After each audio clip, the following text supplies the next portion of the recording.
نعزي أنفسنا أولا، ونعزي أهالي الشهيدة رفيقتنا، ونعاهدها بأننا سنبقى على العهد.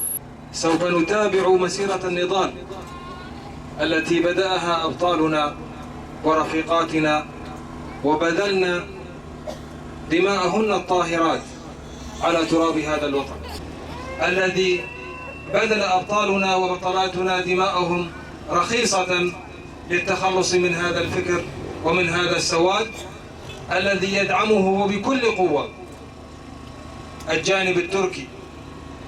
ونحن نرى كل هذه الجرائم التي يرتكبها في مناطقنا للتأثير على مشروعنا الحر الديمقراطي بشمال وشرق سوريا.